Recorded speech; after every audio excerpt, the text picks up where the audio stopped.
Assalamualaikum warahmatullahi wabarakatuh. Perkenalkan, saya Ida Purnamasari dari SD Negeri 2 Sindukarto, calon guru penggerak Angkatan 7 Kabupaten Wonogiri. Sebelah kanan saya, beliau Ibu Ruhaini Nur Hidayati selaku Kepala SD Negeri 2 Sindukarto.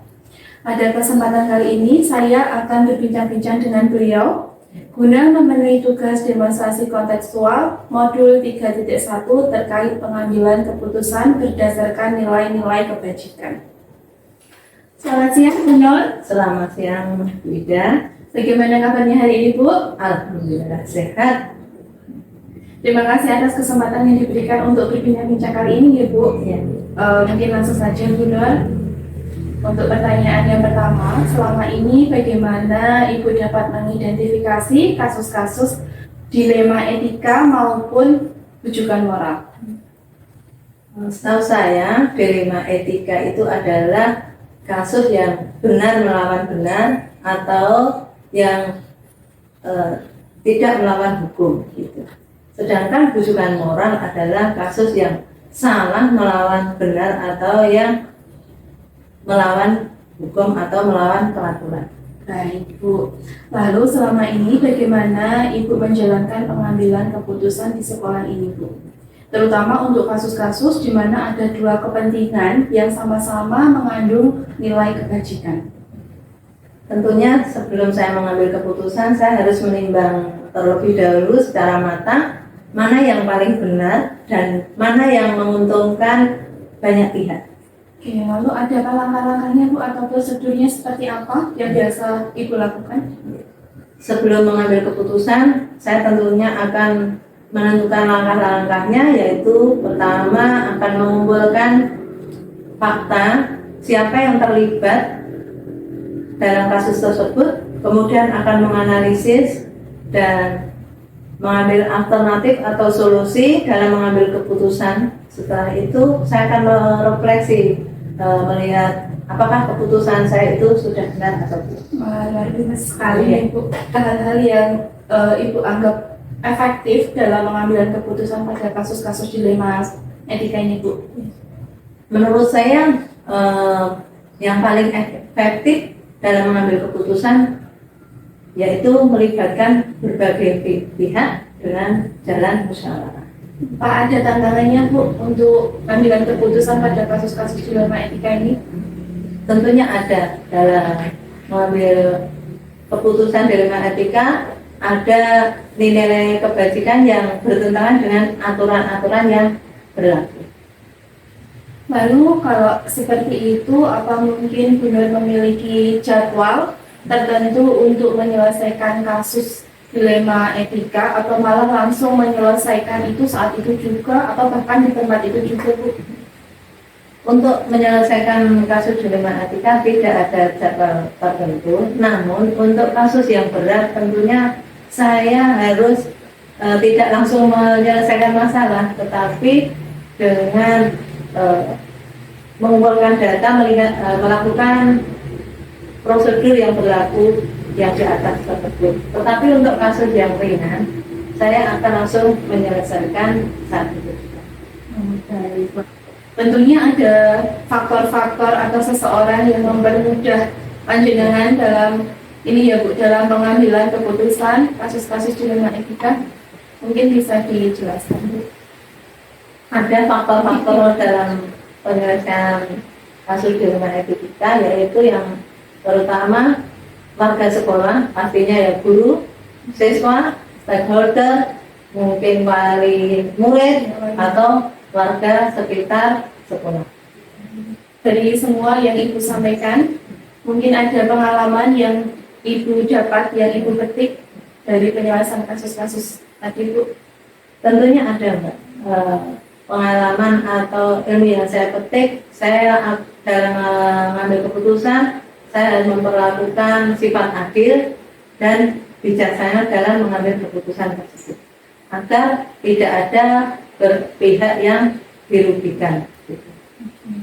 Terima kasih sekali, Bu Nur. Banyak sekali bincang-bincang kita hari ini, banyak pelajaran yang dapat saya ambil. Dan Assalamualaikum warahmatullahi wabarakatuh. Perkenalkan, saya Ida Purnamasari dari SD Negeri 2 Sindukarto, calon guru penggerak Angkatan 7 Kabupaten Wonogiri. Sebelah kanan saya, beliau Ibu Sri Suyarti, merupakan Kepala SD Negeri 2 Puluharjo. Selamat siang, Bu Sri. Selamat siang, Ida. Bagaimana kabarnya hari ini, Bu? Kabarnya baik. Iya, terima kasih atas waktu yang diberikan, Ibu. Iya, sama-sama. Selama ini bagaimana Ibu dapat mengidentifikasi kasus-kasus yang merupakan dilema etika maupun rujukan moral? Untuk mengenai dilema etika, itu adalah benar melawan benar atau benar versus benar. Yang mana situasi yang terjadi itu ketika seseorang harus memiliki antara dua pilihan, yang dimana kedua pilihan itu sama-sama benar. Jadi, kalau untuk rujukan moral itu benar melawan salah. Bagaimana Ibu menjalankan pengambilan keputusan di sekolah ini, Bu? Terutama untuk kasus-kasus di mana ada dua kepentingan yang sama-sama benar, sama-sama mengandung nilai kebajikan, Bu. Kalau kami begini, kita melihat kasus tersebut atau permasalahan tersebut mana yang harus diprioritaskan atau didahulukan dulu. Adakah langkah-langkah atau prosedurnya seperti apa, Bu?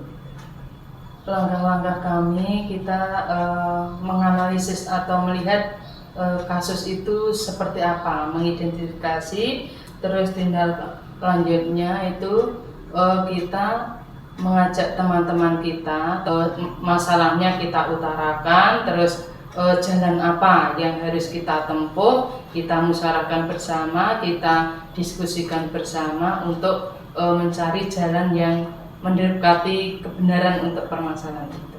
Luar biasa. Hal apa saja, Bu, yang selama ini efektif dalam pengambilan keputusan terkait kasus dilema etika ini, Bu? Dalam mengambil keputusan itu kita harus memprioritaskan kasus mana yang harus kita selesaikan terlebih dahulu. Mungkinkah ada tantangan-tantangan? Tentu dalam kita menyelesaikan suatu kasus itu kita punya inisiatif. Tentunya kita harus melibatkan orang banyak di sini.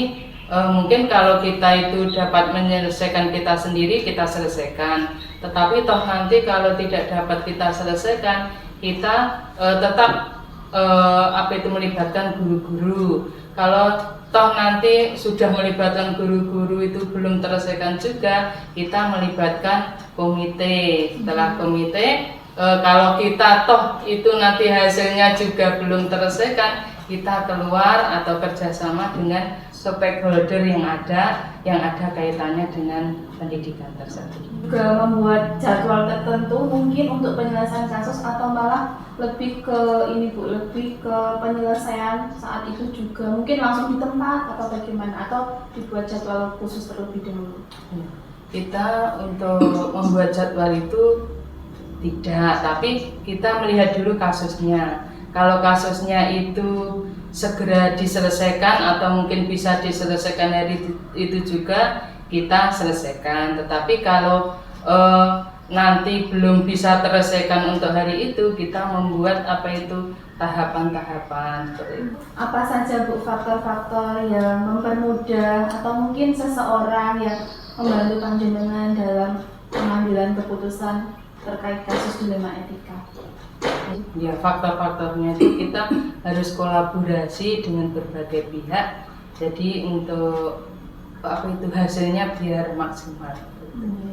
Baik, Bu Sri, dari semua hal yang telah Ibu sampaikan dari awal sampai akhir, pembelajaran apa yang dapat Ibu petik dari pengalaman Ibu mengambil keputusan terkait kasus dilema etika? Dalam kita mengatasi kasus dilema etika itu, kita tidak terlalu cepat untuk melaksanakan keputusan atau mengambil keputusan. Harus mengambil langkah-langkah terlebih dahulu, harus hati-hati agar hasilnya itu nanti mendekati kebenaran dan akan lebih baik serta akan menimbulkan kebaikan untuk terutama untuk siswa ataupun yang lainnya seperti itu. Jadi Sri, bimbang-bincangnya hari ini luar biasa sekali pengalaman yang panjenengan bagikan.